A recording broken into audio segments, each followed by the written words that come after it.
राजीव शर्मा। आगरा के फतेहपुर सीकरी रोड पर केमिकल से भरे टैंकर में आग लगने से एक शख्स की मौत हो गई, जबकि 3 बुरी तरह से झुलस गए। केमिकल से भरा ये टैंकर बिजली के लट्ठे से टकरा गया, जिसके बाद इसमें आग लग गई। इस भीषण आग ने पास खड़े 2 ट्रकों को भी अपनी चपेट में ले लिया।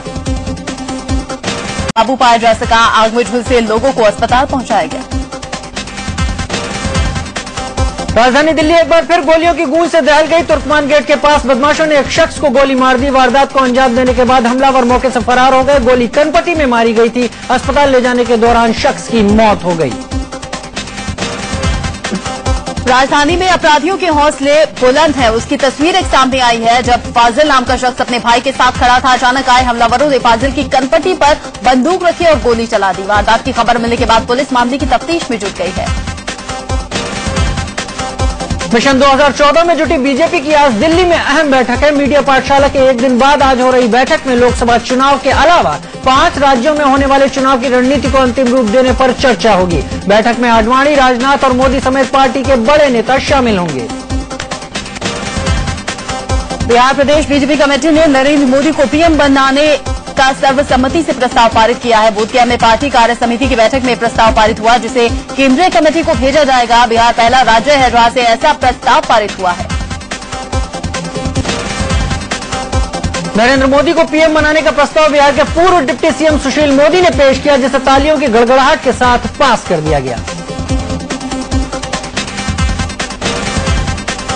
दिल्ली में हुई बीजेपी की मीडिया वर्कशॉप में चुनाव अभियान समिति के प्रभारी नरेंद्र मोदी ने देश भर से आए पार्टी प्रवक्ताओं की मीडिया मैनेजमेंट की क्लास ली।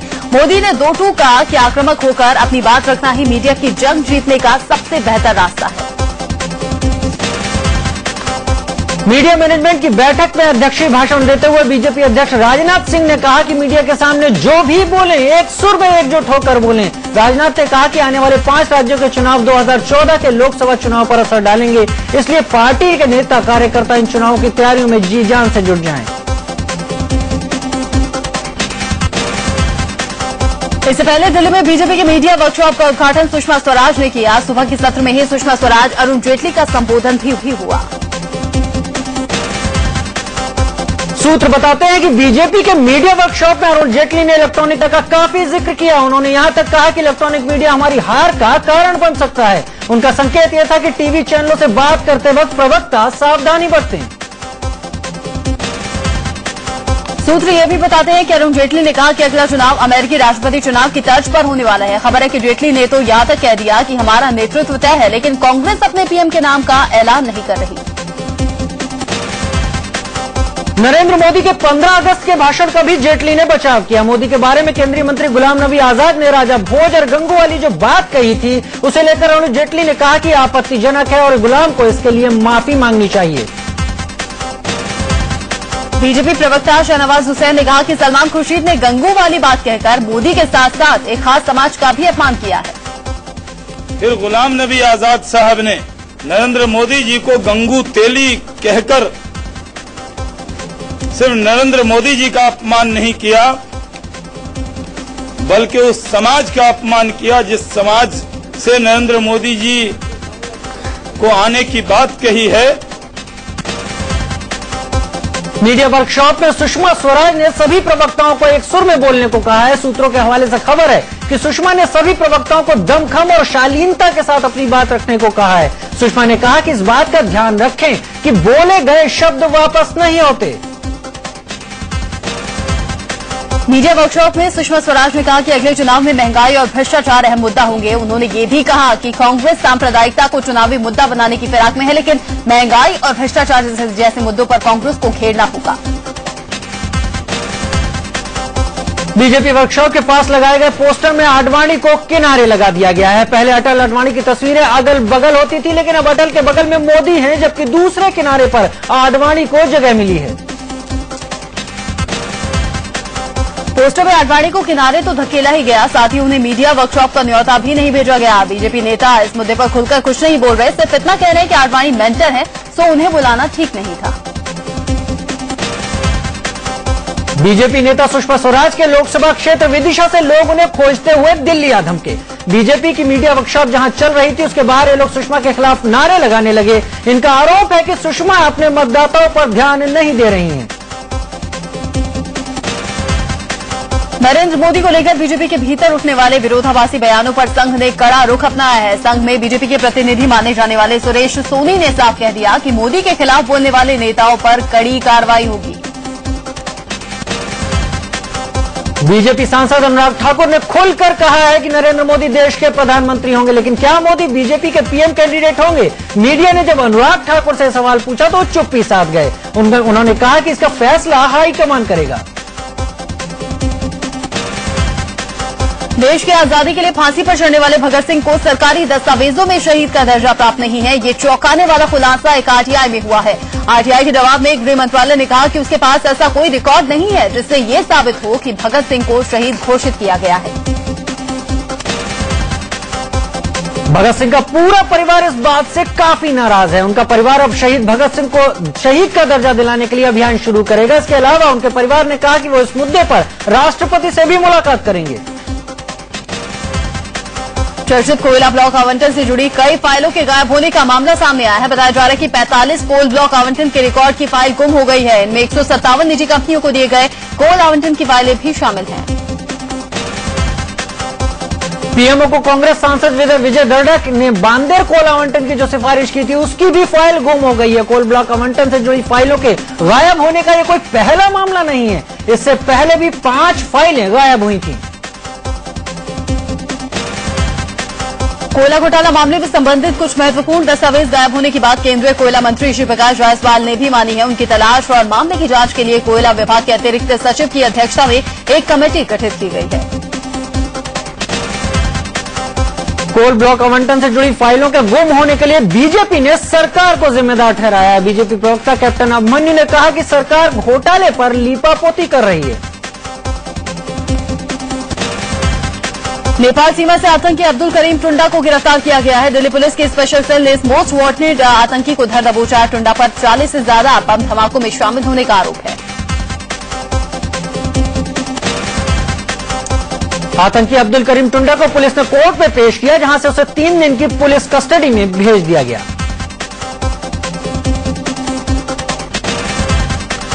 टुंडा लश्कर-ए-तैयबा का कुख्यात आतंकी और दाऊद का करीबी है। 40 से ज्यादा ब्लास्ट के आरोपी टुंडा को बम बनाने में माहिर माना जाता है। अब्दुल करीम यूपी के पिलखवा का रहने वाला है। टुंडा 80 के दशक से आतंक की दुनिया में आया। साल 2000 में खुफिया एजेंसियों ने इसे मरा मान लिया था, लेकिन 2005 में टुंडा के केन्या में होने की खबर आई, जिसके बाद से पुलिस उसकी तलाश में लगी थी। आतंकी अब्दुल करीम टुंडा ने देश के कोने कोने में आतंक का धमाका करवाया। हरियाणा के सोनीपत में 1996 में हुए सीरियल धमाकों में टुंडा शामिल था। इन धमाकों में कई लोग जख्मी हुए थे। मुलायम सिंह यादव पर अक्सर हमला बोलने वाले कांग्रेस नेता और केंद्रीय मंत्री बेनी प्रसाद वर्मा इन दिनों मुलायम पर बोलने से बच रहे हैं। बेनी ने पत्रकारों से कहा कि संसद में फूड सिक्योरिटी बिल पास होना है, मुलायम से मेरा झगड़ा मत कराओ। नरेंद्र मोदी से साधु यादव की मुलाकात पर जेडीयू ने निशाना साधा है। जेडीयू ने कहा कि साधु यादव बिहार में आतंक के पर्याय रहे हैं और ऐसे में नरेंद्र मोदी का उनसे मिलना गंभीर मसला है। यूपी के मंत्री शिवपाल सिंह यादव ने गुजरात के मुख्यमंत्री नरेंद्र मोदी पर निशाना साधा है। शिवपाल यादव ने कहा कि अगर मोदी यूपी की धरती से चुनाव लड़ने आते हैं तो समाजवादी पार्टी को इसका फायदा होगा और पार्टी लोकसभा की 70 सीटें जीत जाएगी। मध्य प्रदेश सरकार में मंत्री बने रामदयाल अहिरवार ने अपने गृह जिले छतरपुर में विवादित बयान दे डाला। अहिरवार ने कहा कि सरकारी स्कूल में टॉयलेट न होने की वजह से अगर लड़कियां स्कूल नहीं जाती तो ये बड़ी बात नहीं। छत्तीसगढ़ कांग्रेस के अध्यक्ष चरणदास महंत ने चुनाव लड़ने की तैयारी में जुटे अजीत जोगी के बेटे अमित जोगी को नसीहत दे डाली। चरणदास ने कहा कि पार्टी लाइन से हटकर चलने वालों को टिकट नहीं दिया जाएगा। अजीत जोगी का खेमा कई बार एमपी में अपनी ताकत दिखाने की कोशिश कर चुका है। हिमाचल प्रदेश के छात्र संघ चुनाव में एसएफआई ने अपना परचम लहराया। चारों सीट जीतकर वामपंथी छात्र संगठन एसएफआई ने हिमाचल विश्वविद्यालय में अपना झंडा गाड़ा।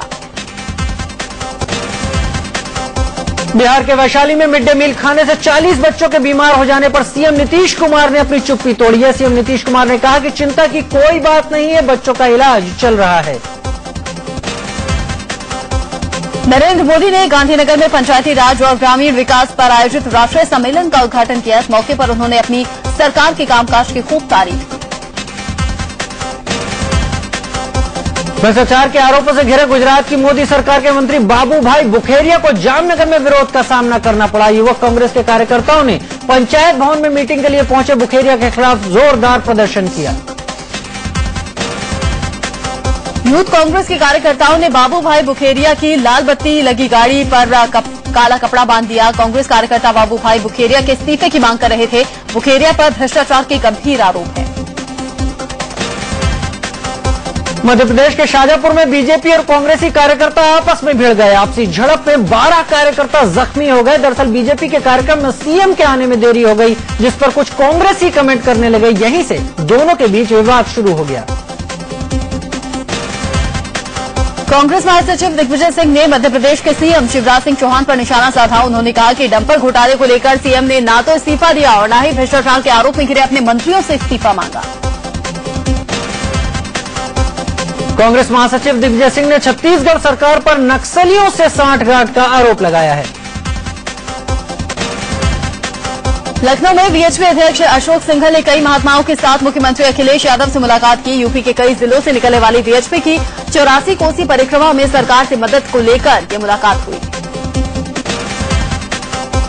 एमपी के पूर्व वित्त मंत्री राघव जी ने कहा है कि जब पार्टी विजय शाह को क्लीन चिट देकर मंत्री बना सकती है तो उन्हें भी पार्टी से इंसाफ जरूर मिलेगा। राघव जी ने कहा कि मुझे साजिश के तहत फंसाया गया है। राघव जी पर अपने नौकर का यौन शोषण करने का आरोप है। पश्चिम बंगाल सरकार अब वीवीआईपी गाड़ियों में लगने वाली लाल बत्ती को हरे रंग में तब्दील करने की तैयारी में है। इस बारे में मंजूरी के लिए फाइल मुख्यमंत्री को भेज दी गई है। इस फैसले के पीछे सरकार सुप्रीम कोर्ट के उस निर्देश का हवाला दे रही है जिसमें लाल बत्ती पर अंकुश लगाने की बात कही गई थी। फर्जी पासपोर्ट मामले में बाबा रामदेव के सहयोगी बालकृष्ण पर शनिवार को देहरादून कोर्ट में आरोप तय नहीं हो पाया। बालकृष्ण के ऊपर गलत दस्तावेजों के आधार पर फर्जी पासपोर्ट बनाने का मामला चल रहा है। कोर्ट ने सुनवाई की अगली तारीख 13 सितंबर को तय की है। ईश्वर एनकाउंटर मामले में गुजरात के senior IPS officer PP Pandey को अदालत ने 21 अगस्त तक सीबीआई के रिमांड पर भेज दिया है। हालांकि सीबीआई ने पूछताछ के लिए 14 दिन की कस्टडी मांगी थी। समाजसेवी अन्ना हजारे को जौनपुर कोर्ट से बड़ा झटका लगाया। अदालत ने तिरंगे के अपमान को लेकर अन्ना के खिलाफ मुकदमा दर्ज करने का आदेश दिया है। दिल्ली के जंतर मंतर पर आज टीवी सीरियल जोधा अकबर के विरोध में राजपूत समाज के लोग प्रदर्शन करने वाले हैं। यूपी के प्रतापगढ़ में एक हाथी ने जमकर उत्पात मचाया। लालगंज कोतवाली इलाके में घुसा इस हाथी ने हर तरफ हड़कंप मचा दिया। लालगंज के करीब दर्जन भर गांव में इस हाथी ने कई घंटे तक कोहराम मचाकर रखा। दिन के उजाले में लोगों के दिल दहशत से भर गए। मुरादाबाद में एक बड़ा हादसा टल गया। रामगंगा नदी में एक नाव अचानक लहरों के बीच फंस गई। नाव पर 50 लोग सवार थे। अलग पूर्वांचल राज्य की मांग को लेकर वाराणसी में सैकड़ों लोगों ने कलश यात्रा निकाली। हाथों में पोस्टर बैनर लिए लोग सड़कों पर उतर आए और एक स्वर में पूर्वांचल राज्य की मांग की। बिहार के औरंगाबाद में छात्रा के साथ छेड़खानी करने वाले एक मनचले को गुस्साई भीड़ ने जमकर पीटा। गुस्साए लोगों ने मनचले की एक आंख भी फोड़ दी।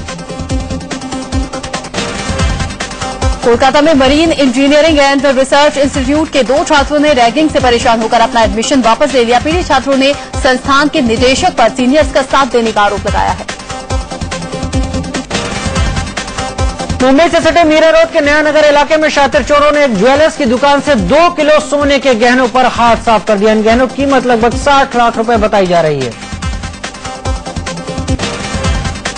हरियाणा के नरवाना में 8 अगस्त को घर के पास से गायब हुए 4 बच्चों का कातिल उनका पिता ही निकला। वारदात की वजह अवैध संबंध बताई जा रही है।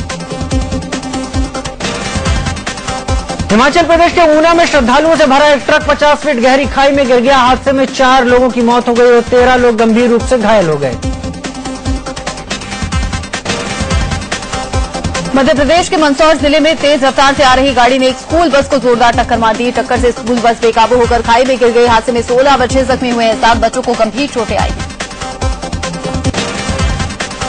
मेरठ में स्कूली बच्चों से भरा ऑटो पलटने से एक बच्ची की मौत हो गई। हादसे में कई बच्चे घायल हो गए। घटना के बाद ड्राइवर फरार हो गया।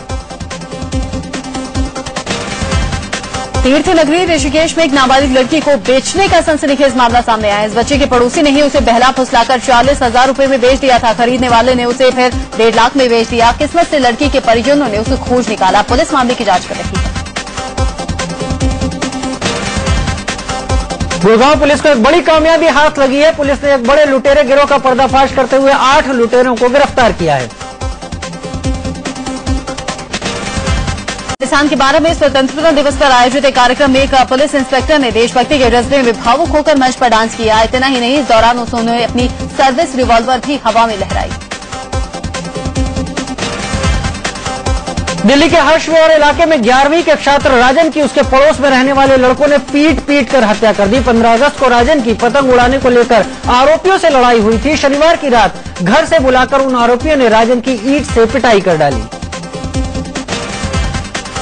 अपने भाई की हत्या के लिए बहन ने शूटर को सुपारी दी थी। इस बात का खुलासा किया गाजियाबाद पुलिस ने। 11 तारीख को मुरादनगर इलाके में मनोज नाम के शख्स को गोली मारकर हत्या कर दी गई थी। पुलिस की माने तो अपने भाई से मनमुटाव के चलते बहन ने ही उसे मारने की सुपारी दी। यूपी के शामली में पजोखरा के पास रेलवे ट्रैक के नजदीक एक लड़की की ने सनसनी फैला दी। 21 साल की इस लड़की की पहचान हो गई है। कुछ दिनों पहले ही अपने प्रेमी के साथ घर से भाग गई थी। पुलिस अब प्रेमी की तलाश में जुटी है। बिहार के हाजीपुर में लोगों ने चोरी के आरोप में एक शख्स की जमकर धुनाई कर दी। रेलवे स्टेशन के प्लेटफॉर्म नंबर 2 पर लोगों ने इस शख्स को पकड़ा और फिर लात घूंसों से इसकी पिटाई की। झारखंड के रामगढ़ में लड़का लड़की की लाश मिलने से सनसनी फैल गई। रजरप्पा इलाके में मिली लाश के पास कई प्रेम पत्र पड़े थे। पुलिस इसे प्रेम प्रसंग में जहर खाकर जान देने का मामला मान रही है। यूपी के आजमगढ़ में हुए पूर्व बीएसपी विधायक सर्वेश सिंह सीपू हत्याकांड में पुलिस ने खुलासा किया है। इस हत्याकांड में पुलिस ने 3 लोगों को गिरफ्तार कर मामला आगे जांच के लिए भेज दिया है।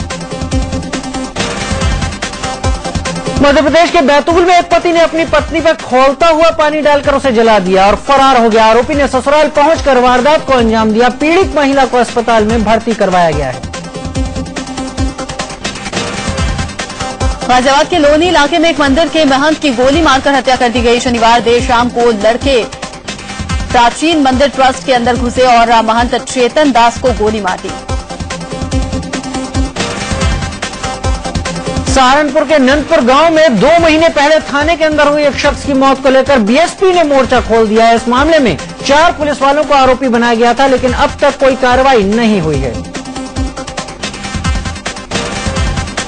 बिहार के बेगूसराय में प्यार की अनोखी दास्तां सामने आई है। प्यार की बात सामने आने और घरवालों की नाराजगी से बचने के लिए पूनम ने पटना के राजेंद्र पुल से गंगा में छलांग लगा दी, लेकिन मछुआरों की वजह से न केवल वो जिंदा बची बल्कि अपने प्रेमी से भी मिल गई।